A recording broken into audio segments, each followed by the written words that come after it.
basketball element, which was, I thought, secondary to the obvious discussion in regards to socioeconomics.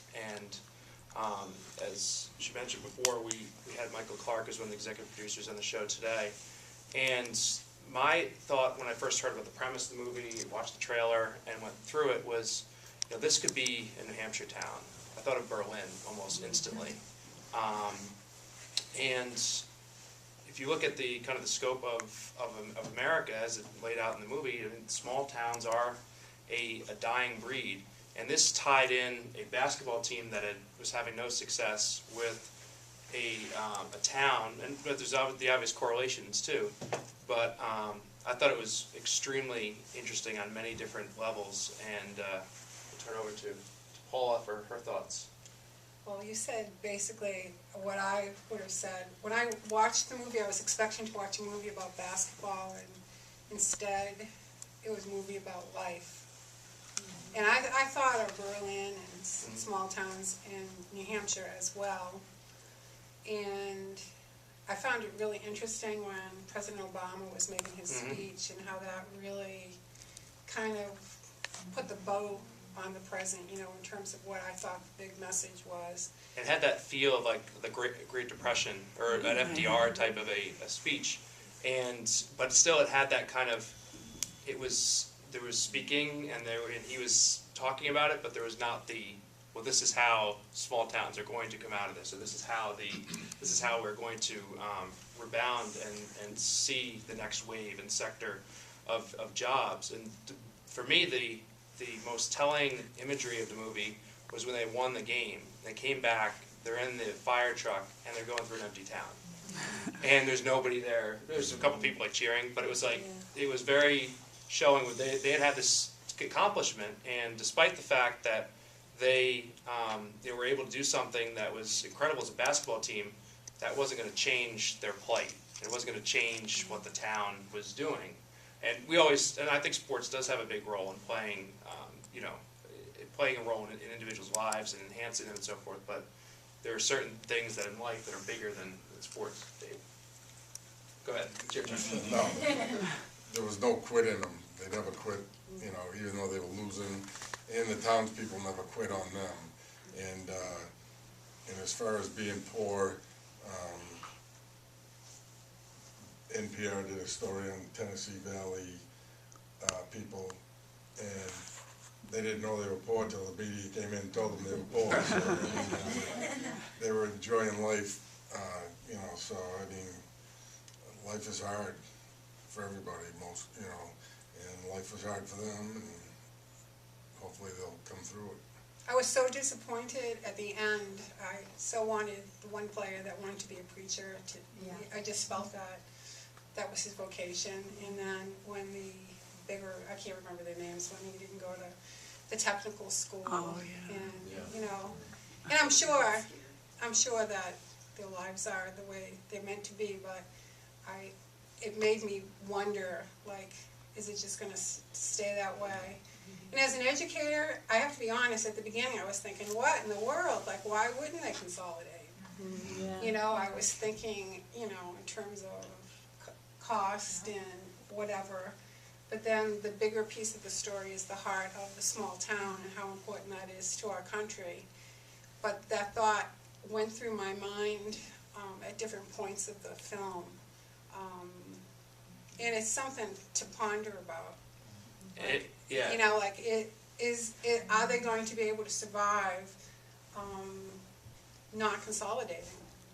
What's going to happen over time? You saw the school board cutting that substantial amount of money and teachers from their budget. So how can they get a proper education? So I thought of that too, and I know that perhaps I should have focused more on basketball, but. Yeah, but I thought the basketball, and when Michael Clark was on today, he talked about the fact that how when you make a documentary, you want to kind of have an ending that's that has that positive element, that kind of Mickey Mouse Disney type ending, or an overreaching type of a goal. He mentioned the fact that if you make a film depicting abortion or whatever, you want to stop abortion in this country, and there wasn't really anything that they could do about the plight of everybody in this town. And as Paula mentioned with Dylan, who wanted to be the preacher, and the element with his father too. Like I thought we'd missed the part where they'd kind of forgotten about the part where he didn't see his father. And because they kind of, I didn't like, that was the only part I didn't like, because they said he's going to meet him at this game, and then the father was there. We didn't have any reaction to that, and then he showed up at the end for the graduation. But it was that element of what I agreed with her as well in regards to the consolidation, where everything that you tend to look at from a broad numerical business type perspective changes when you actually see the relationships that occur within the context of a town, and then there's always that consistent talk of how do you break the plight of a small town that has lost all of these jobs, and how do you, if there is that overwhelming poverty. I was also interested to see, which I didn't touch on, what the parents were doing for work. Were they working? And that type of an element, which wasn't really played up enough. They mentioned the fact that there were no jobs in the town, and they had the woman who ran the liquor store and saying, "There's no jobs here," and the factory's all closed. But what did that mean for all of them? What were they doing? I think it was reality. I mean, it wasn't Hoosiers, where they small town, they won it all. Their game was 1 or 2 victories, and it was the reality. It was, I imagine Hoosiers really did happen, but not very often. But when you do a documentary, you wonder, because there's so much film that you don't see. What do you leave out? Yeah, all the stuff. That's the most difficult part. That's the creators gets to pick. Right. We've had media in our lives, and I can remember being part of it, and then when you actually see it, where did this come from? You maybe say 3 words. The part that bothered me was they had me doing laundry like their kid's mother, and I'm like, so even though it's a documentary, and I wondered why, what about these basketball players? There was a kid that made the shot at the end, they didn't even touch upon him. So I think that the intent was the broader message, because that's what you have to do when you and there was the focus. I mean, if you're making a film, you want to interest people. You want to have certain elements. So the drinking was obviously part of that. The teenage drinking, the mother, Rusty's mother's drinking, the father-son relationship between Dylan and his father, or lack of relationship. So those are the the sexiest elements of it. But for me, if you're doing a broader film on socioeconomics of a small Indiana town, how it relates to a basketball team, the broad kind of socioeconomics of everybody involved would have been interesting. Thoughts from everybody else? Questions? We got a couple coaches here. Well, it brought back some great memories for me. I've coached basketball at the high school level, 5 different high schools over a 34-year period. But I still remember a team I had in Southern California, in a little town called Bloomington, which is in the San Bernardino Riverside area, but it had the highest incidence of ex-convicts in the state of California. And the kids were the product, just as you saw, of their environment. the lack of success going on in this community. This particular team was the same way. The kids, we were 4-19, I still remember, and we play a really good team. We would play well enough to lose. You'd get excited about it. You'd play down to the next team, close, and lose. And it was just like they were afraid of success, in a sense. It was the hardest thing to break through in all the years that I've coached. And a couple years later, I moved over to the high school that was my alma mater, and the socioeconomic level was up just a little bit, and there was more of a success, and the kids just carried themselves differently. They felt they could win, and it was so hard to impart that to the Bloomington kids. They just couldn't get out of that cycle. Well, I know when I played, you never saw parents that, no parents ever went to a game or a practice or a kid, whether we won or lost. I mean, we cared, but everybody was poor, and nobody really cared if that's just the way it was, you know. When I grew up too, I grew up in Malden, Mass, and I don't think my parents ever went. Told you, I don't know. But my parents never. I thought you were the great New Hampshire family. Born and raised here. I know. Dave always says I had to come to New Hampshire to find a good man, so. And she's still looking. Me from New York. But how lucky are we in Concord, seriously? You know, when I watched it as a basketball person, I could relate for myself, for my past, but in terms of my family, as supposed basketball family in New Hampshire, along with many other good basketball families in New Hampshire, I feel very fortunate that we won games. You know, people supported us, community supported us, like how lucky and fortunate we are. And sometimes in life, it's just a matter of like what you're born into.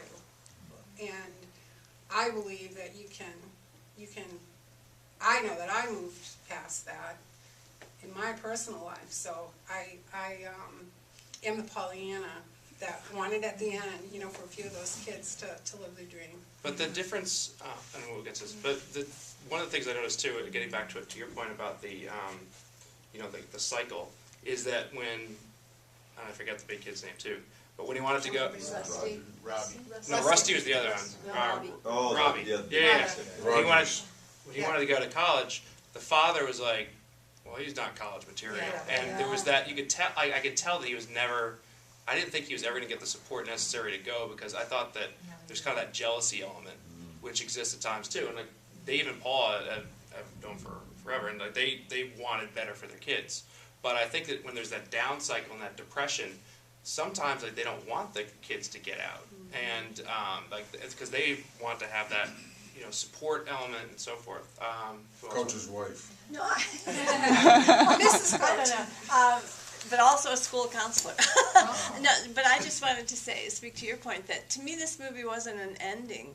Right. To me it was a beginning, because having had students who didn't make the right decisions the first time, they came back years later and said, now I am in a program, or now I'm going to a technical, you know what I mean? Yes. So I didn't see those decisions to Yeah, leave it's not as, you know, permanent kinds of things. I just saw it as, okay, you've lived through this experience, how are you going to apply that I know, because to one of life? the players was to life. coaching the 7th and 8th grade team and was planning to go Yes. to college.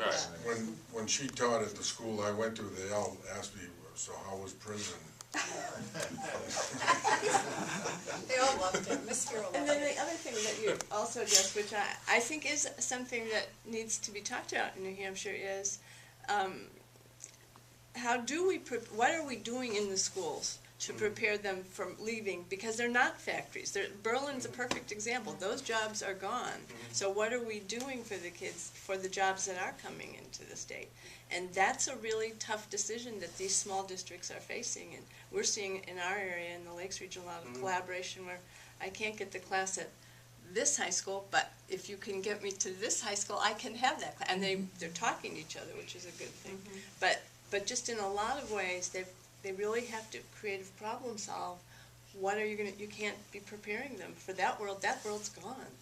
And I thought that was addressed somewhat in Obama's thing, you know, like those jobs are gone. So now what, and those little districts, like you talked about Berlin, that's what they're wrestling with. Is what do we do for the kids that when they graduate, what skill set do they have? And the whole North Country, too. Yeah. I mean, people have lived there for generations and made it, you know, very happy Yeah. with their lives, and Yeah. I respect that tremendously. I also think about the role that athletics plays in helping to prepare students for what is to come. And I think about those youngsters in the movie, and, you know, they were, you know, working really hard and working through a lot of adversity to get to that goal of winning a game.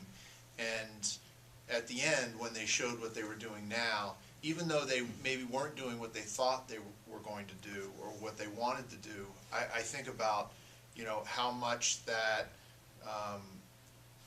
the lessons that they learned in basketball might help them to get Right. through the adversity that they have in life, and to get through the disappointments, and to set a goal and to work hard and to eventually reach I it. think it had them, I think they had a great love for their town. because the town supported them, even though it was down, the seasons, they're not winning, you know. There's still a lot of people at the games, and, I mean, you go to Concord Ave, there's no one there, we're How cool was downstairs, that? you know, Yeah. but. Yeah, that was very. I thought it was amazing to see they really did get a lot better over that season. did. They weren't good at all, I mean, they were way better. I was impressed with the coach, how he. Yeah, that's what I was gonna First ask. year What did we coach. think of the He was the a young coach? guy. Yeah, Yeah, he was. I was really I impressed. didn't like the way it opened when he kept saying 0, 0. I know. Those kids Thought- like zeros. I don't know. Yeah, didn't I think agree with was- that. Like when it first started, I'm like, okay, this team hasn't won a game in years. You're trying to establish a culture of winning and belief. Really told me Right. that And big 0. yeah, but It showed how he grew through the movie. yes. That Yeah. coach grew. Oh, yeah. Yeah. Because at first he was so aggravated with those kids and wanted to tear his hair out. And then at the end he was like, I'm here for you. That's what they need. Yeah. They need some, when you're losing, I've been on both ends of basketball games. My daughter played at Concord High and had a 2-19 season, and it was ugly. For 4 years in high school, she won like maybe 12 games in 4 years. Went to college and went 33-0, went to the NCAA Division II championship game. Flew on a private plane and had this great experience. And both experiences were very important. Mhm.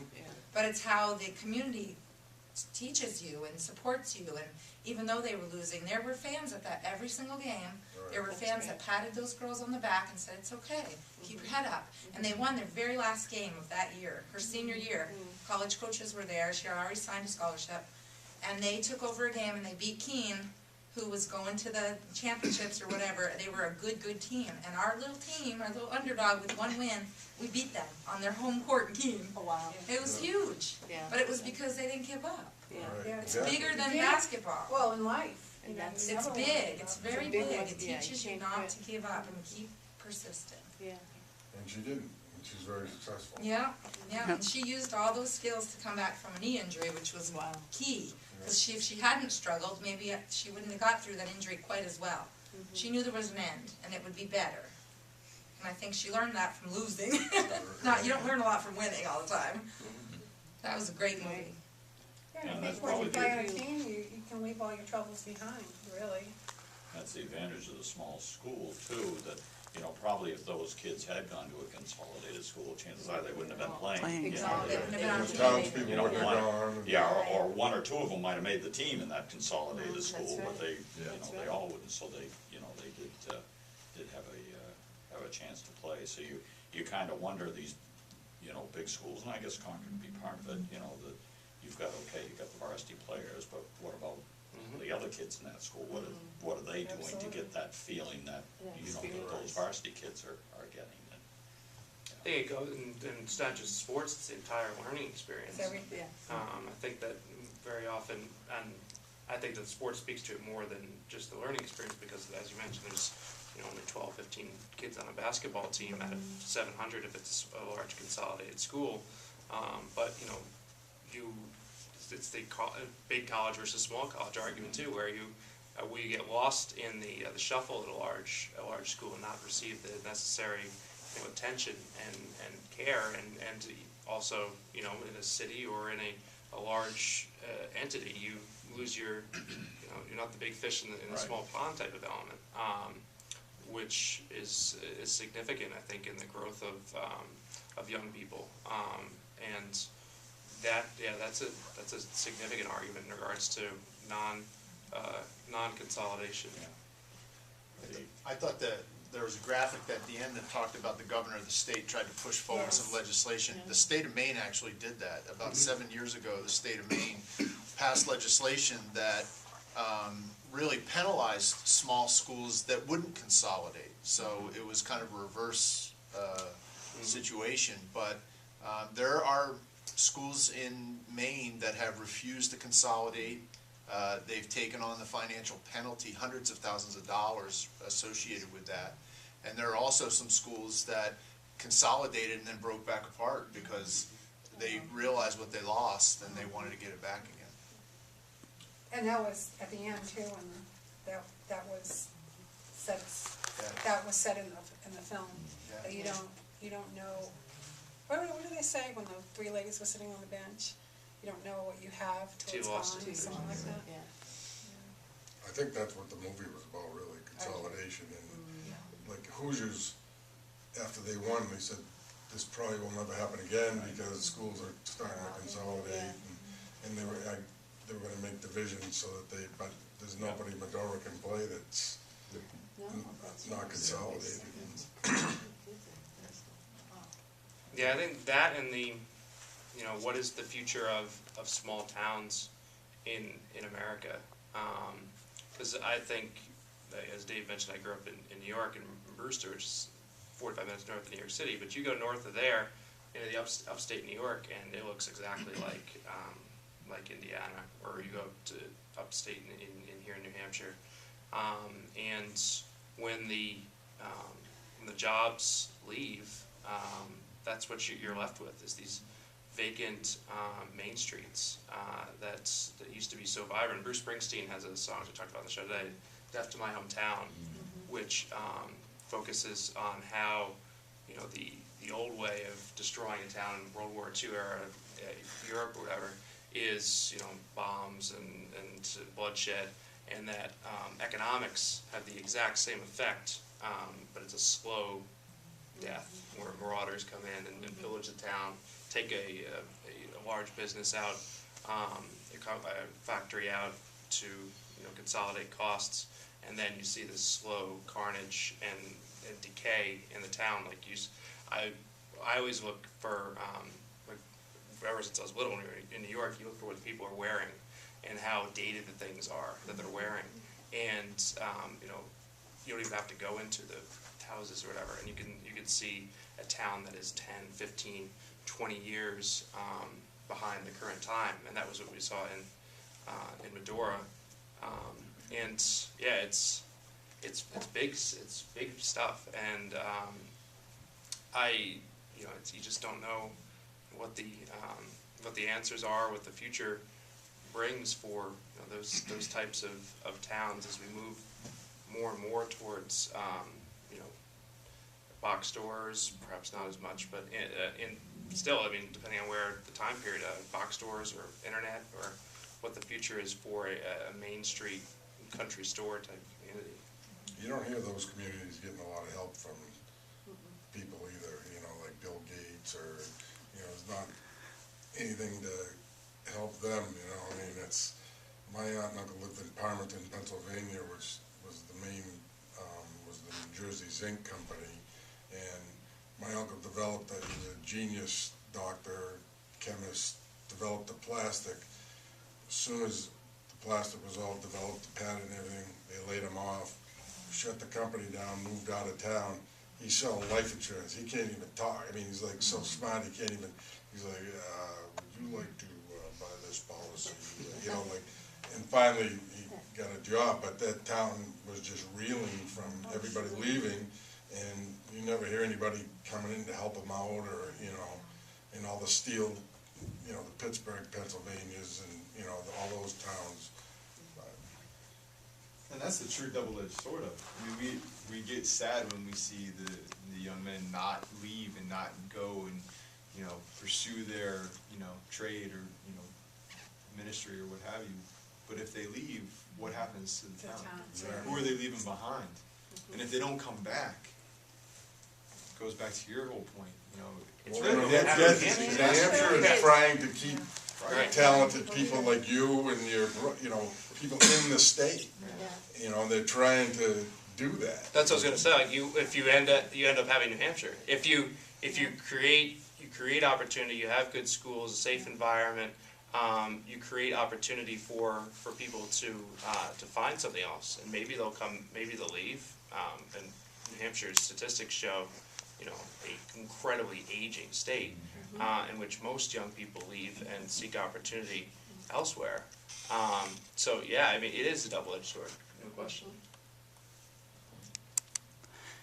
You want to talk about Rock On a little bit? Sure. What is offered for kids? Yep. In addition to working at WKXL, I'm the vice president of the Rock On Foundation, which Luke is the executive director of. Matt is on the board, and basically we encourage and try to foster growth in the arts and in sports. And we have a number of events.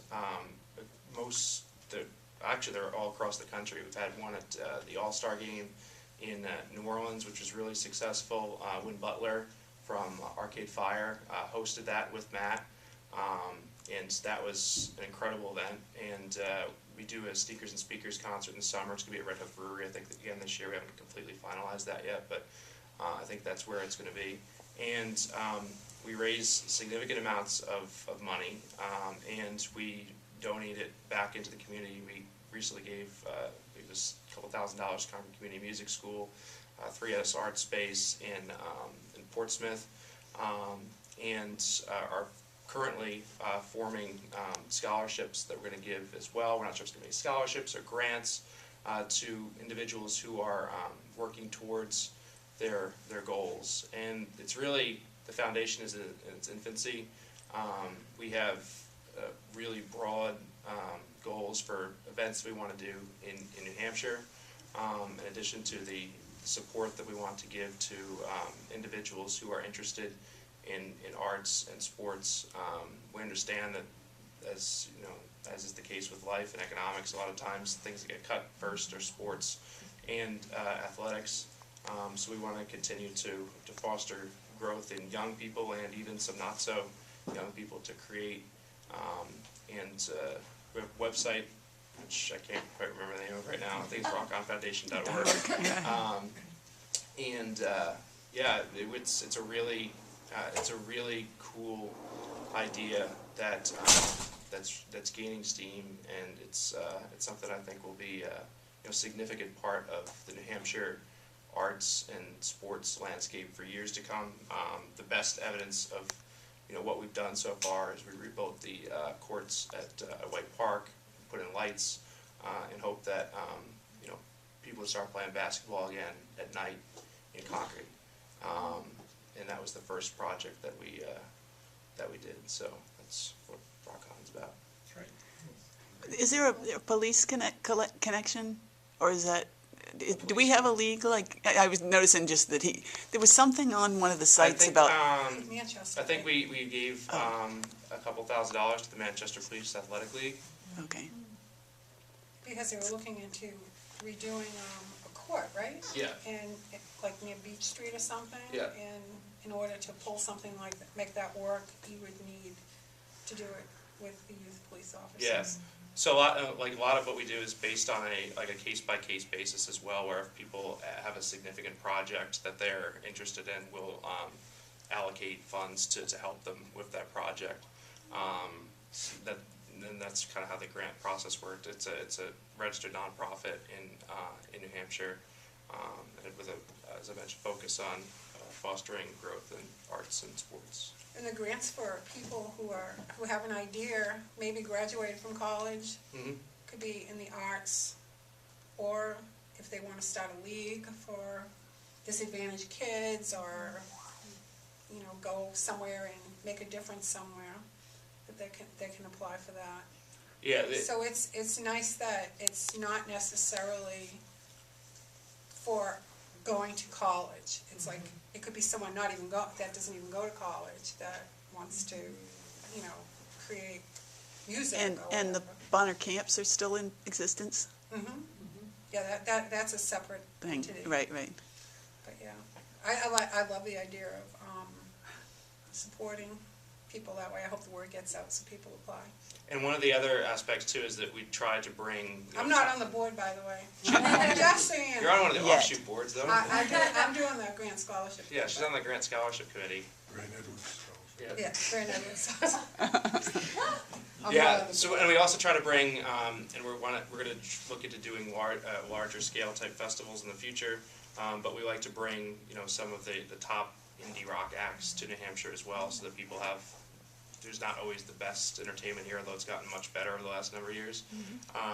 So we try to do that as well, and bring high-profile musical acts to New Hampshire, so that it has that double-edged where you can enjoy the music and also know that the money goes back into the community. That's great. On a different note, if you ever have an opportunity to watch a unified basketball game, it's one of the greatest things you'll ever see in your life. It really is fantastic. Just change the subject. All right. Thank everybody. you. Thanks for